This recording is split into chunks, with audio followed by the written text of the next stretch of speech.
So let's get started. We come to the introduction part of Java Beans to understand what the bean is. And the way Sun Microsystem has defined the Java Beans. So let's have that definition first, how the Sun Microsystem has defined the Java Beans. It is a software component. Now the emphasis is word on the component that has been designed to be reusable in a variety of different environment. Now, the important point regarding the definition is the usage of two keywords. The first is a component. That means we are defining a process, a software process, which will be complete in itself, a completely packaged component, uh, or like something like a predefined plugged-in library. That's an independent entity. For example, when we work in the Eclipse or the NetBeans, we download the plugins and integrate them in the Eclipse environment. So they are our components. Component is a word that is being coined by the Microsoft, and the equivalent word by the Sun Microsystem is the bean. So bean is actually a component, but we do not call a component in the Sun Microsystem terminologies. We call it as a bean. And since it has been coded in Java programming language, we call it as a Java bean. So Java bean is actually a software component, nothing to do with the hardware part, that has been written, that has been designed, programmed to be reusable. Now the focus is how can I define a software process which should be reusable in a variety of environment. Means shall I define any library file or a jar file or a .exe file or a .com file or a .dll file, dynamic link library files, that can be that can work across variety of different operating system. Those of you who are active in doing many things together, and you are good in programming also, you see whenever you download any device driver from any of the websites, what is the first thing they ask? What is the name of your operating system for which you are going to download, right? Maybe Windows or Sun Solaris or Mac or OS2 or Palm Top.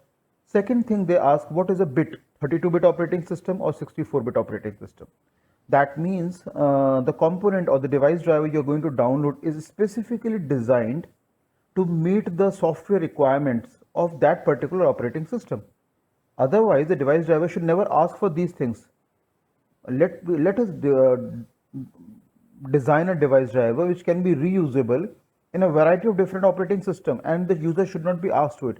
And if you make a wrong choice there, then the device driver may not work successfully on our operating system. That means each and every device driver is highly dependent on the underlying operating system. It has been programmed, it has been coded to meet the specifications of that particular operating system. So we can say they are not reusable because they are specifically designed for one entity and they will only work for them. Reusable here does not mean using many number of times. That is not the approach here. Reusable actually means here designing a component which can work across a variety of environment without creating any problem. So a typical component, or let's call it a bean in the Sun Microsystem terminology, it can perform a simple function like checking the spelling of a document. So just like we have got a Grammarly is there, and even Microsoft has defined their own ways how to check for the spelling of a document. So component which will be designed, and then it can work across a variety of different editors, and its primary purpose is to check the spelling of a document. Or it can be performing a complex function like forecasting the performance of a stock portfolio, maybe using in a Bombay Stock Exchange or Delhi Stock Exchange or SEBI are there. They all use for the forecasting. Means designing a component which can just trigger it knows what its purpose is, and it just integrates with your IDE, the integrated development environment, which is like Eclipse environment or the NetBeans, and then it can start performing a functioning without any problem. For example, if you are in software testing, which you have been studying, if you're working on TestNG or if you're working on JUnit, you download the plugins and you integrate them in the Eclipse, and your code starts working without any problem for that matter. So they're all ready to use components, and that is what the objective of Java Bean is. And Bean is visible to an end user, so you can see that yes, you are downloading it and we are integrating it. Now, since it has been introduced by the not from the Microsoft side, but from the Sun Microsystem side, the final file, the final packaged Bean file will be stored in a jar, Java archive file. because we do not use .com or .exe or .dll in the Sun Microsystem environment. What we use is the .class file for Java when you compile a program, and the packaged file is a jar file, Java archive file. So we will design a Java bean, package it in a jar file, and then integrate a jar file in a toolkit called BDK, Bean Developers Toolkit. So I will give a demo how to use it. Moving on, another example could be a button on a GUI. Now that's also another, a button is a entity, a component which has got defined purpose and defined task, and it will do the job for which it has been programmed to do. So if you write the code on the click event of the button or the double click event of the button, only that particular code will fire up. Taking some real-time example of a bean, let's take our own classroom example. We use a chalk. Now chalk is a component, a completely independent component. Now if I use a chalk and write on the blackboard, whatever I write on the blackboard is visible to the students, and even I can see it as a teacher, and so you can see as a student till the last row. If I write in a big font size, the whatever I am writing on a blackboard, it is visible to everyone. Now if I use the same chalk and write on a whiteboard, it will not be visible. That means my component is highly dependent on the underlying environment on which it is operating on. So if chalk is a component, then it is, now chalk is a complete component, because if you look, there are properties of the chalk, the attributes of the chalk, like the length, the diameter, the material of which it is made up of, and these are the primary attributes of it. And there are methods or functions for it, means purpose of writing it. So I can use it, hold it, and I can write. So writing becomes one of the event or the function associated with the class. Now, and nowadays we have got a colored chalk also. So the color of the chalk also is one of the attribute. That means it is dependent on the underlying environment. Whenever I use a chalk, it becomes visible onto the blackboard and it does not visible on the whiteboard. Now let's take another example of the markers, the whiteboard markers. Now marker is again a complete independent component. You hold it and you start writing it on a whiteboard. If you write on a whiteboard, it becomes visible, because you're using a white surface as a top panel area, and you are using your blackboard marker to write on a whiteboard, so it will become visible to everyone. But if I use the same blackboard on if I use the same marker, the whiteboard marker, which is black in color, on the blackboard, it will not be visible. So again, this component is dependent on the underlying environment on which it is operating upon, and the output is highly dependent on the environment on which I am using it. So this is where you say component are highly dependent. Most of the component are highly dependent on the environment on which it is operating upon. So, but now these are the hardware, these are the actual tangible assets. So chalk and whiteboard and the markers, they are tangible asset, and so it is difficult to design them independent of the environment. But in the case of the software world, in the case of the code, yes, we can make an effort to design a component which can work across variety of the environment, because here we're using a logical data, a code we need to write. So in a hardware world, in a real-time world, it is difficult to design a component which can be work across a variety of the environment. But yes, in a software world, the effort can be made to design a component which can work across variety of the operating system, variety of the environments without creating any problem. So we say software to decode a stream of multimedia information in a real time is another example of this type of the building block. Yes, we can design a software to decode a stream of the multimedia information. Nowadays, if you look, there's a lot of OTT platforms on the web.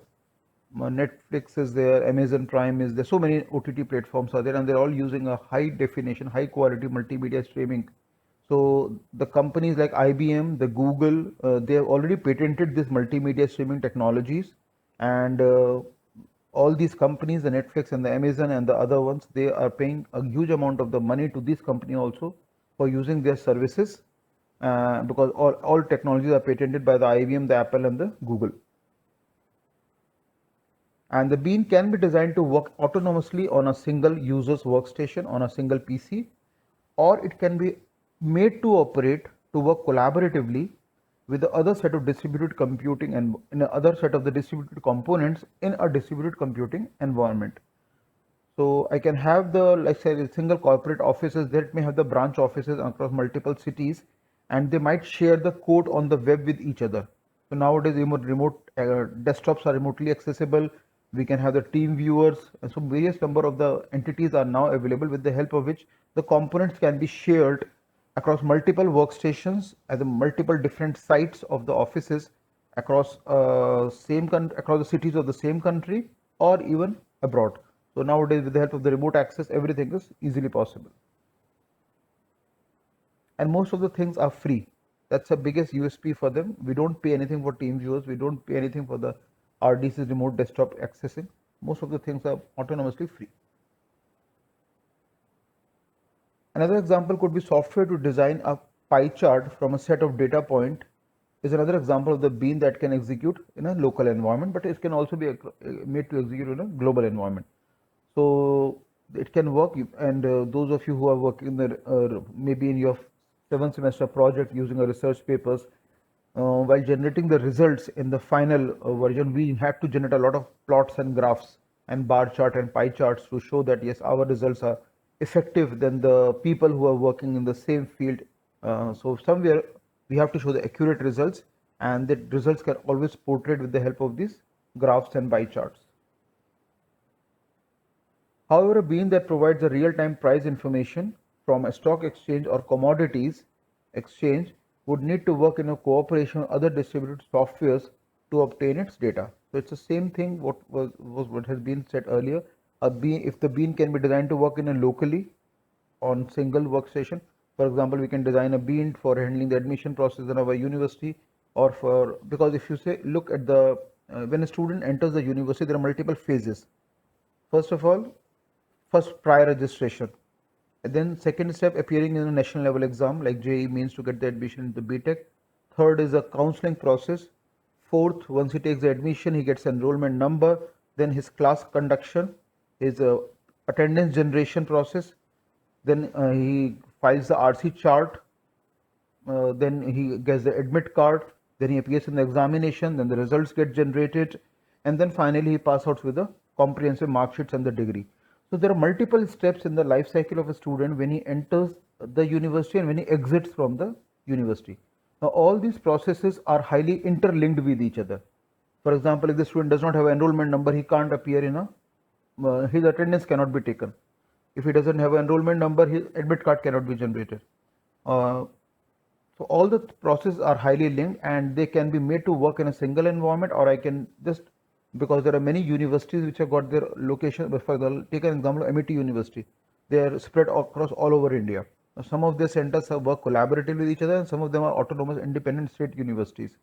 So I can design a component for a student admission. So let's say students ERP, wherein the software can be designed in such a manner that it can work across multiple number of the locations seamlessly without creating any problem. Or I can have like a railway reservation systems where we have got a reservation being done 24/7 by 365 basis, and they have got multiple servers spanning across multiple locations in India. So I can design a bean which can work collaboratively with multiple number of the other software process running on the different PCs. Now, some of the advantages of using the Bean Developers Kit or the BDK, which will be a toolkit for using the Java beans. A bean obtain all the benefits of the Java. That is the biggest philosophy. Write it once, run it anytime, anywhere, on any of the platform. That's the biggest USP of using the Java is. Then the properties, event, and the methods of the bean are exposed to an application builder tool that can be controlled. Now, we're using three terms here: properties, events, and the method. Now, properties are the attributes or the fields which we define in a class. So when we go for creation of Java bean, we'll define a class, and we know class has got two main things. First is the attribute, or we also call it as a field or the member variables, and the class is second thing called as the member functions or the methods. And then to use them, we create an instance of a class, the reference variable of a class, and we also know that each and every instance of the class share the same copy of the member function. but each and every instance of a class has got a unique copy of their own member variables.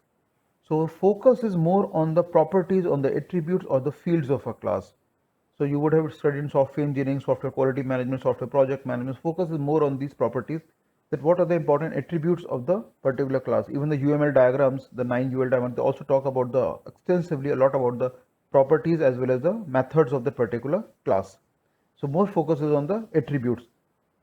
Same way we will have the methods or the function, and now methods and the function will define how do we manipulate these variables. So we need to have the member variables in first, and the member function is just a way to manipulate or act upon those variables which have been declared in a class. And how do we do that? We've got various programming constructs like if condition, while, do while, for, switch case, and these are just the programming constructs where we deal with the variables, like the addition of the variables, multiplication of variables, taking the input from the user, validating it. If it is correct, storing it to a database. So everything is built around the concept of the attributes of the variables. So variables are very important in the class definition. Now events are something which is triggered by when we involve the user into picture. So whenever we are seeing anything on our desktop and me as a user would like to interact with a particular software process, what I will do, I will press the keyboard button press, or I use a mouse click to interact. The moment I do it, I as an end user performing certain actions. So what is that action? I am using a keyboard, the normal input device, or I'm using a mouse click, or maybe I'm using certain scanners which can provide me the input like MICRs and OCRs. So they can input can also come from their side. Now once I perform certain action, the component will generate the event. For example, let's say we are working on some website where we require to enter the information. So there's a text box there, and I can enter the information there, but will use the mouse and the keyboard. The moment I perform certain action, the component will generate the event. Now that event could be the keyboard button press, or the mouse clicked, or mouse dragged, or mouse moved, or mouse single click, or mouse double click.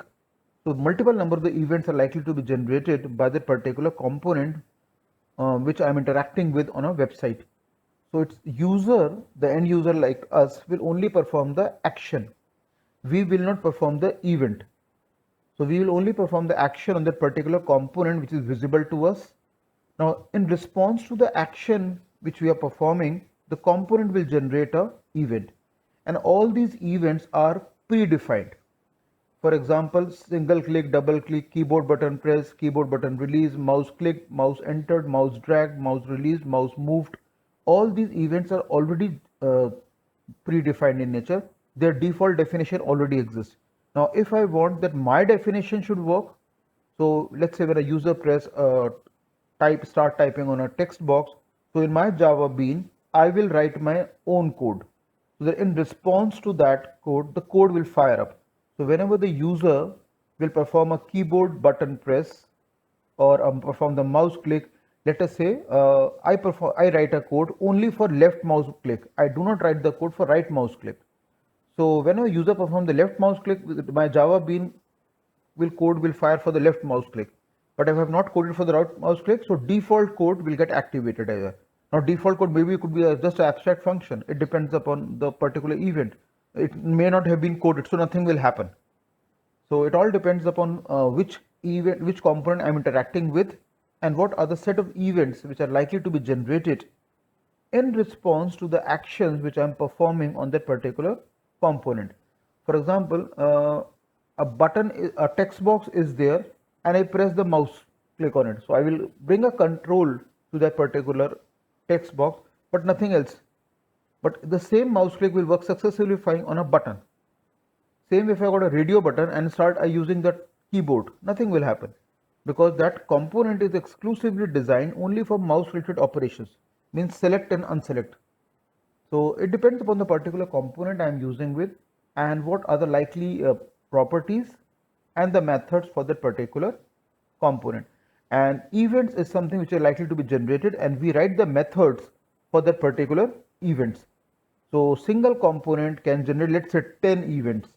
but the programmer has written the methods, or he has defined the behavior only for 5 events. So only 5 events will be as specified by the programmer. That will work for the final executable file that will be ready, and the 5 will not have nothing, no result will come out of it. So events are something going to be generated by the particular component. And the configuration setting of the bean can be saved in a persistent storage. So Java provides us a property wherein I can save the state of the bean forever. So what is the concept provided by Java? We say make sure your class implement the serializable interface, because by making our class implement a serializable interface, we can make sure that the persistent property is available for us, and then it can be reused or the restored at a later time. If I want to use the same bean multiple number of time over and again, so once I've saved the properties of the bean, saved the state of the bean, I can always do it. Now let's come to the executable part, deployment part, how we'll do it. Now we need to have the JDK compliance with the BDK. Now that's something we have to take care of. So we need to download a primitive version of the JDK. The current version of the JDK has a compatibility issues with the BDK, because after the Sun Microsystem is no longer existing, Oracle is taking care of the Java. We all know that.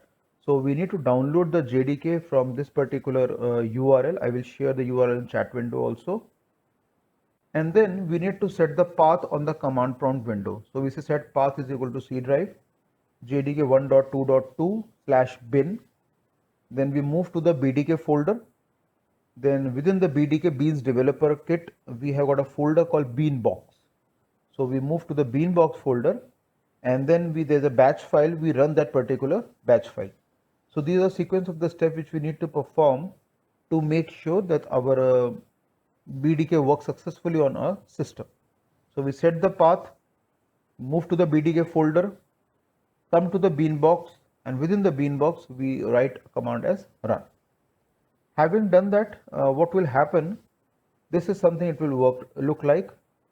Set the path, move to the BDK, come to the Beanbox, type the run command, and then we can see here the BDK will start coming the stage of execution. So we will set the class path. Everything will get triggered up. It is automatically written code, so we don't have to do anything. And this line is important. Each jar file need to contain a manifest file describing which entries are bean. So when we create our own bean, we have to define a file called the manifest file. So I will describe how to do it. So should provide a suitable manifest file when you create the jar file. So when we create this jar file, we provide the manifest file as an input. Also, we provide our own class file as an input, and that class file is an executable code which has got generated after the compilation of the .java file. So that's a sequence of the steps which we need to perform to make sure that we work successfully with the Bean Developers Kit. Now this BDK is exclusively designed for the Java beans. Having done that, this is how the environment look like BDK. So we can have the 4 entities in itself. Now these are themselves in term beans. So we can have a bean box right in the middle, which we can see. On the right hand side is a properties window for that particular bean box. Then we've got a method tracer window for that particular bean box, and the list of the beans are all available on the left hand side. So I can see here all the list of beans getting arranged. Now let's see it happening. So I will just share the environment, how we'll go ahead and do the things. So I've set the path here. Now I go to the BDK folder, and then within the BDK folder we go to the Beanbox. Then we invoke the batch file. So we just type the command as run.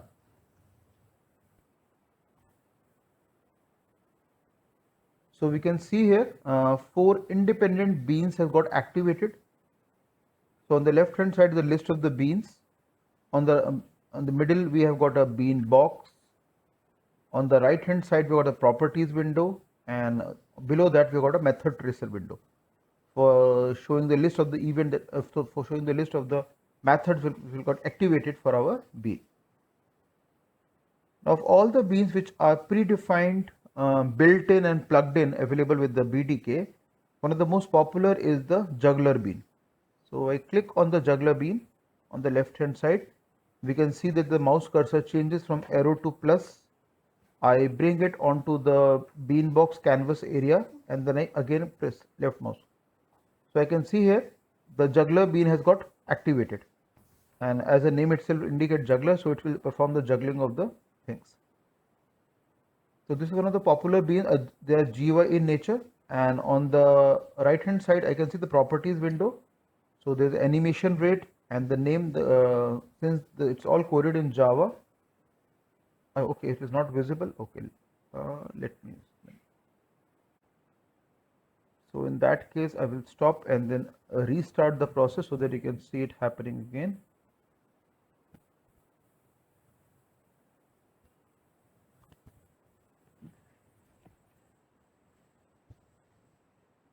So initially we go to the BDK.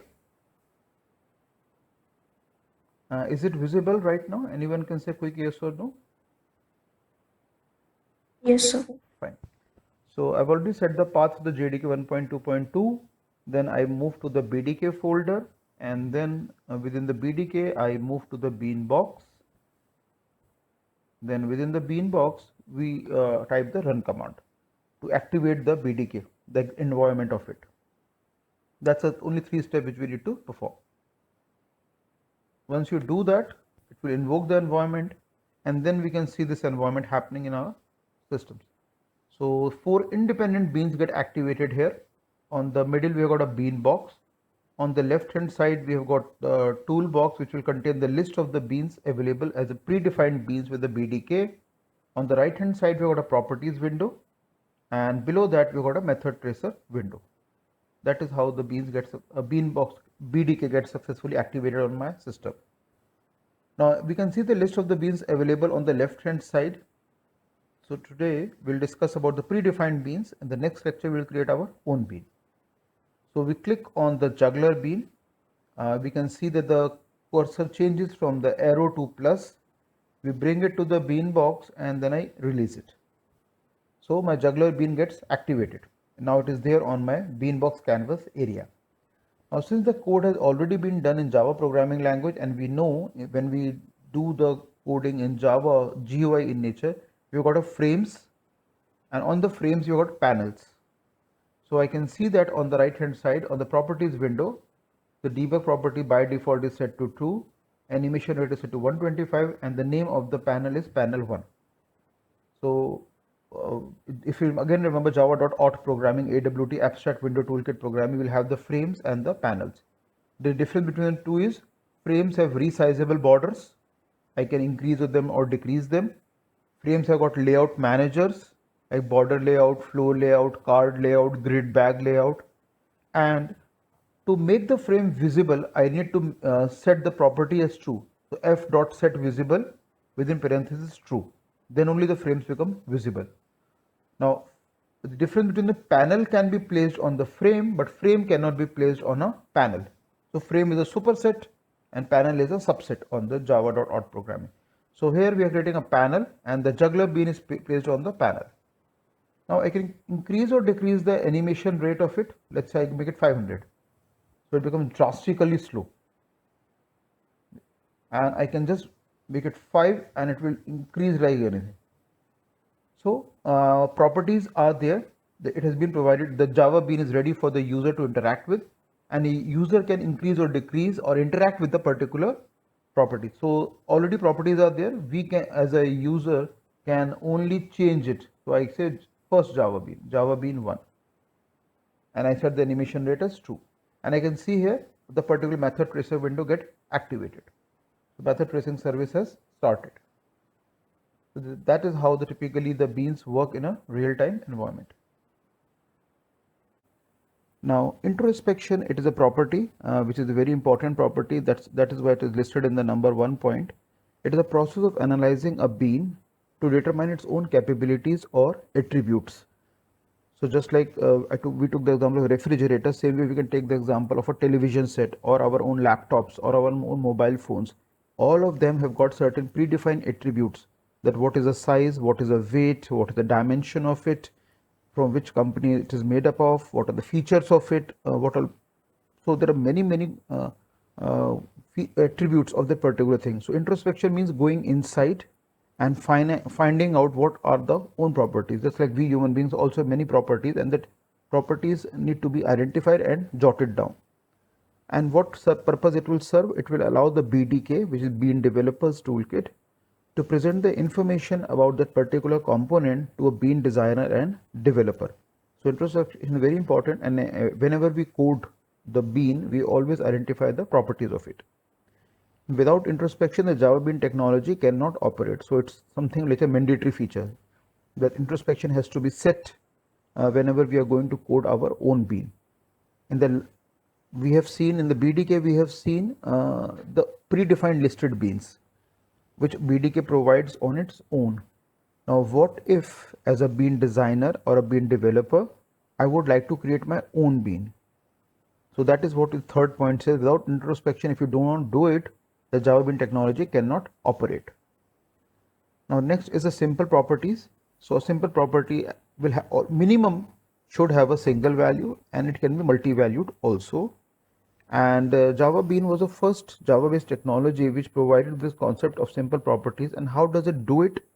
It provides a pair of getter and setter functions.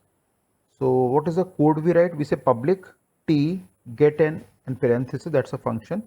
Then public void is a return type, set n and t and certain arguments. Now what is the n here? The name of the property which I want to set, and t is the type. So every bean which we are going to code from our own side, minimum should have a pair of a getter and a setter function. So getter will always return value, right? So in the last line of the getter, we should always have the return and that particular whatever value we are going to do it.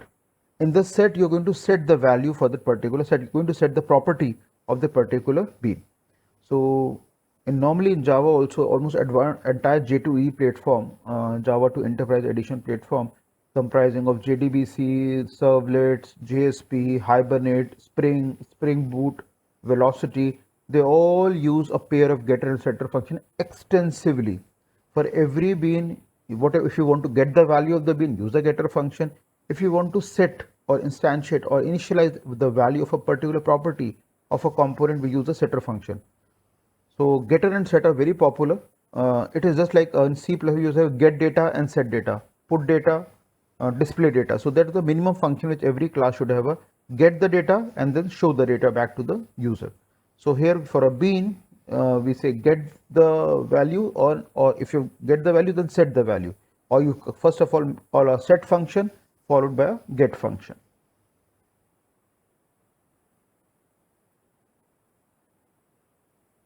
Then we have got a bound property. Now bean that is bound property generates an event whenever property is changed. So it is something like a reaction.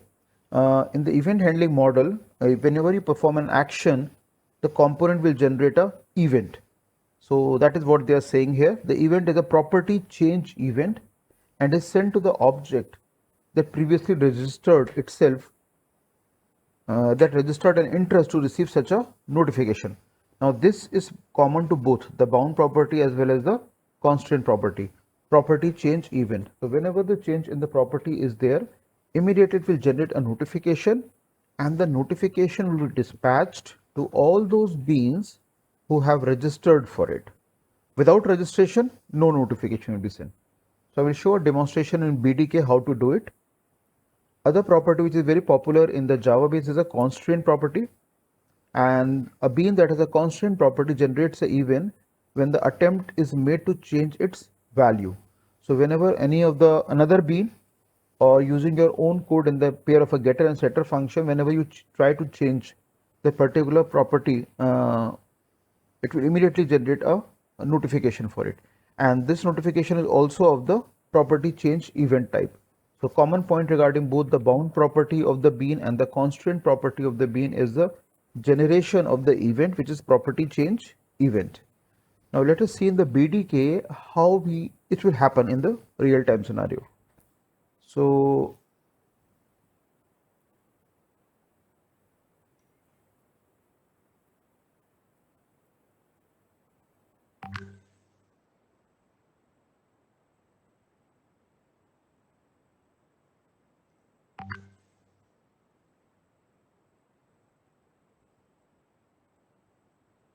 Is it visible? Anyone can say quick yes or no? Yes, sir. Okay. So first of all, as usual, we set the path. So we say set path is equal to C colon JDK 1.2.2. Now we need to use the primitive version of the JDK because the latest version of the JDK do not support the Java beans. So there's a problem with the compatibility of it. So do make sure that we use the primitive, rather older versions of the JDK, the obsolete version as such, and do not use the latest version of the JDK because that might create a problem with the usage of the bean. So we can check the path where the path has been set. It has been set. Now we can go to the BDK and open it. I don't know how many of you tried it after the last class, but then make sure we do it today before you forget it completely. And we write the run because we would like to invoke the batch file for the Java bean, right? So moment you write run, it opens the BDK, bean developer toolkit, and there are 4 particular component of it. So BDK itself comprises of 4 different beans, and all of them is independent nature. We can see they're loosely coupled with each other. They're not a part of single IDE. They're not strongly coupled with each other. So on the left hand side, we'll have a toolbox comprising a multiple number of the beans. Middle, we have got a bean box canvas area. On the right hand side, we have the properties window and the method tracer window. Now, how do we do it? Let us say we take one of the button, like the orange button. It comes and get placed here, and we identify another one called, let's say, jelly bean, or let's pick up a molecule so that we can rotate it somewhere.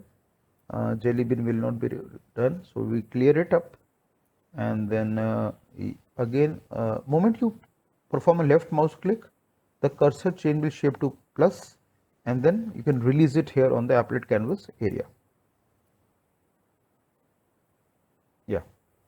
Now, if I want to link or connect these two bins, so the property change event can be highlighted, what I do here, I perform bring the control over this button.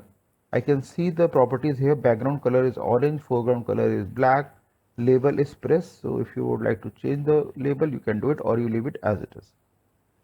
Then I keep my cursor here, control here. I go to the edit, I go to the events, and we got a button push like action performed and the bound property change. So these are the 2 particular events attached with it. If I go to the bind property, it will start the binding. Okay, and let's take another button, and let's say our button is there, which can provide us with the more properties. So we place it, and let us see the property of it. So that is plays a very important role. What are the different properties of it? Yeah, this is better because here property change event is there, mouse listener events are there, mouse dragged and mouse moved, focus events are there, focus gain and focus lost. For the mouse, we have got mouse clicked, mouse entered, exited, pressed, and released. So there are 5 particular events, and if you remember, all of them are part of the core Java when we talk of the event handling model. The input method, uh, key pressed, key released, key typed, it is not applicable to here. For component, your component hidden, moved, resized, or component shown. For the action, we got an action performed. So let's say I identify one of them as mouse moved, right? So moment I press a cursor over here, now it will ask me to which component I want to link. So a red color line will come whether I want to link with this component or this component. I say link it to the molecule bean, and I press a left mouse button here. Moment I do it, it opens the event target dialog box, and it says that what should happen. So I say let the bean rotate. So I say rotate on the X axis, and I click on the OK button. So moment I perform the mouse movement over this bean, If I bring my cursor over hit here, the component rotate on the x-axis. We can see that visually happening. Now let me repeat the same again so that if you have missed out, first of all I need to identify the source bean. So source bean, I have identified this button. Destination bean is a molecule. Then I go to the edit, I go to the events, then I need to again identify which particular event I would like to have. Mouse motion, mouse drag, mouse moved. Now let's say this time I press mouse exited. So moment the mouse exit from the particular component, immediately what I want, some event should get fired, right? So I click on mouse exited. So edit, events, mouse, and mouse exited. Now again I can see that a red line coming out of it here. The BDK generates it, and I go to the destination bean, and then I release it here. Again this event target dialog box opens up and it prompts me what to do. So I say this time rotate the molecule on the y-axis. Earlier it was x-axis, now it is y-axis. So I click on OK, and now moment I enter it here, a particular event gets fired up. Now again I move out of it here, again the event gets fired up. So rotating on x, rotating on y. That's how we can link or connect the two bean, and that is what the aim of the property change event. Whenever you are performing an action on a particular component placed on a bean canvas area, it will generate a event, and corresponding to that event, now you need to write a code. So what is the code? We write rotate on the x-axis. Now which component will rotate on x-axis? So we need to send a notification to it. So this is a component which will have that receive the notification, and it will respond to that, so that it will rotate on the x-axis or rotate on the y-axis. That is how we can do it. So coming back to it, this is how we do it, as I just demonstrated using a BDK, bound property linking the beans. I need to identify the two component and then link or attach or connect both of them on the bean box canvas area. So I need to identify what will happen. So what I need to choose a target method. The target method is very essential, that what do you want, how should the bean react. So if it is a text box, I can have the key pressed or the key released events, but here it is not a text box, it's a visual component, a GUI button. So I need to identify the target method appropriately. If there is any doubt, you can ask it, or we go ahead and create our own bean, right? So these are the steps which we need to perform. First of all, we need to write a Java code to create our own bean.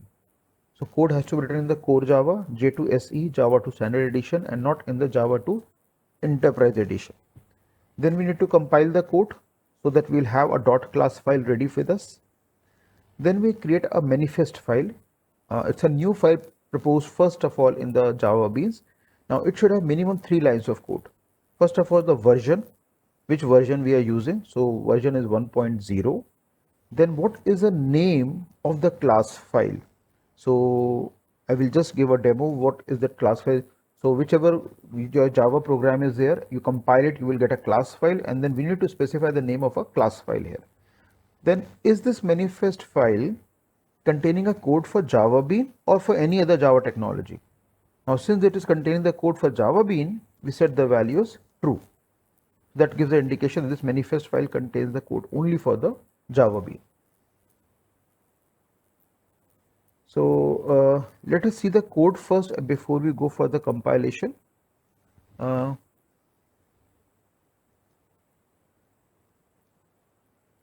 So small program, I will share the code so you can run it and deploy it on own system also. Now since the Java Beans uses the GUI properties of the Java 2 Standard Edition, which is available in the form of AWT package abstract window toolkit. So first of all, first line of code, we import all the classes and all the interfaces of the java.auth package. Then we import serializable interface. Now, Java was the first programming language to propose a concept of saving the state of an object. Now, how to do it? Java proposes a serializable interface. Make sure your class implements the serializable interface so that the persistence property means saving the state of an object for future reference can get accomplished. So we say public class simple bean, which is the name of a bean, and it extends from the canvas class because it is going to have a GUI nature. So GUI property will only come once you extend your class from the canvas class, and then it should implement the serializable interface because we would like to save the state of the bean for future reference. Then we come to the next line. What we do, we create a color class variable called color, and we set the value of it to blue. So color.blue. Then we define the constructor for this class, and this constructor should have we are setting two things here. First of all, the size. So you can increase or decrease the size x and y, 60, 40, what I have said. And we want to set the background color. So set background and then the color.green, whatever color you would like to use, you can use that color to set the background of your bean. Now, as we discussed the properties of the bean, minimum any bean should have two things, a pair of a getter and setter function. So we specify the getter function first. So simple code, public color is a return type, get color function. Since it is returning a color, so return also goes as a color. So the return type here, both of them should match with each other. Now, if I want to change the color of the bean, so we need require a set function. So we say set and the color. So it will receive the new color information. So again, we got a color class reference variable called C. And then we have already declared a color variable here with containing a default initial value of blue. So that color will get overridden with a new color value which is specified by the bean designer and developer. So this C will come here and will override to the previous value of the color variable. So what we are doing here, four important things. First of all, make sure all the class and interfaces of the auth package are imported so that we get access to the canvas class. Then we make sure the serializable proper interface is imported so that we can apply the property of persistence to our bean. Then we initialize the constructor. We provide a definition to a constructor, and finally we declare a pair of a getter and setter function. That is what we do in it. So code is all simple to understand and easy to use, should not be a problem. Now let us see its deployment, how we do compile the code and how do we run the code in our machines.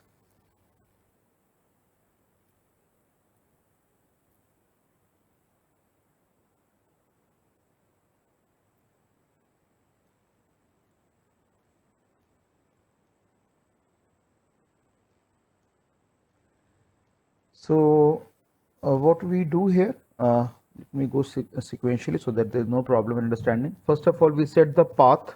That is what we did in the previous command prompt window. We come to the BDK. Now here I have created a folder by the name simple bean. So the name of your bean class should match with the name of the folder you create. So we have seen the code of simplebean.java. So here I have created a folder by the name simple bean. So I move to that folder, simple bean. Now the code we have written, I compile the same code, simplebean.java.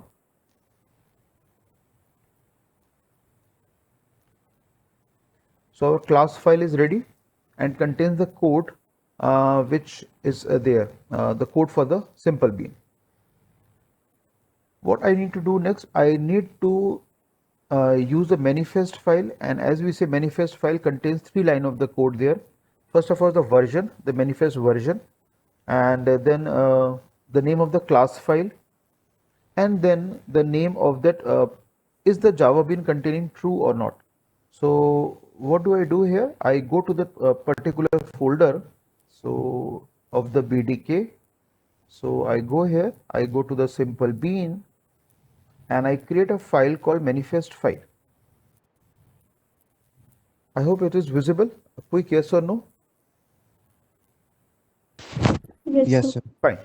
So here manifest hyphen version colon 1.0. I create, now I should create this file in the same folder where I have created the code for the Java bean, the .java file. So that the .class file also ready on the same folder, and the folder should have the same name as the class name, right? So manifest version name simple bean.class and java hyphen bean colon space true. So it is essential that we leave that space after all these three columns, right?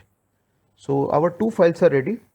First is a .class file, which has been ready after the compilation of my zip Java bean, which is a simple bean in this case, and my manifest file. Now I need to connect the two of them, the manifest file as well as the class file. So I have already written the name here, simple bean.class, so that the connection interlinking can easily happen. Now, how do I do that? So what we do here, we invoke a utility called jar. Jar is a Java archive utility. It is similar to like we have got WinZip and WinRAR, which goes for the file compression. So here also we'll compress the file and prepare a jar file so that it can be easily deployed into the BDK.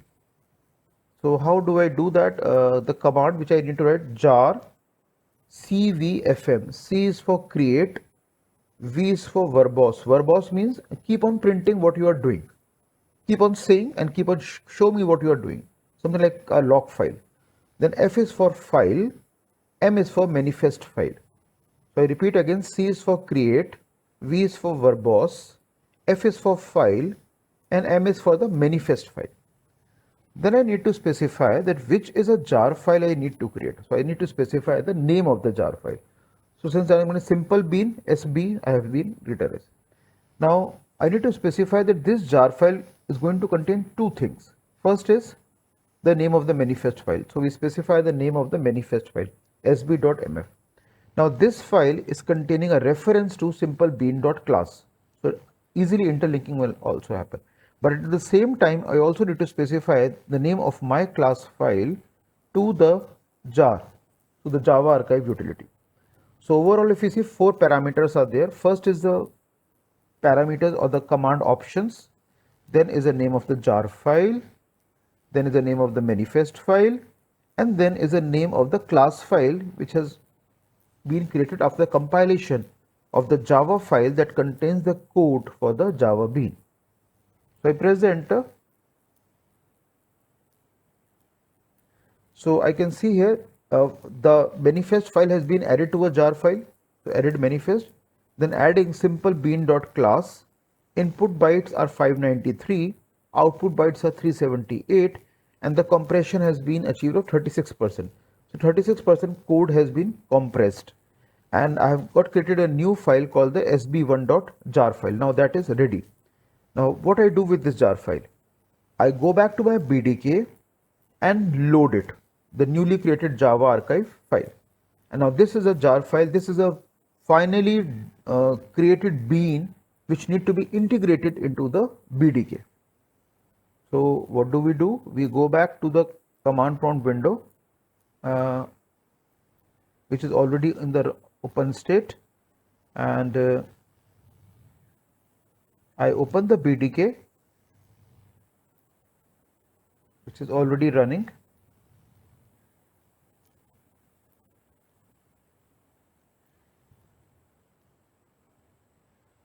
And I go to the file. I go to the option called load jar in the file menu. And I've created a file today, simple bean.jar. So I go to that file and I open it. Now, if the bean is successfully designed and deployed, it will be integrated into the BDK, and I can stretch the toolbox here and I find a new bean added called simple bean. Now I perform a click operation here and take it to my beanbox canvas area because I had to extend it from the canvas class, and I can release it here. So now I can see that the bean is now appearing in the GUI state, the visual state. So I can see here the color is a blue color, then the background color goes a green color, foreground color is a black color, and then the name I can change if I want to, and the font property which is by default provided by the BDK. So that is how it works. That is how the Beanbox actually works in a real-time scenario.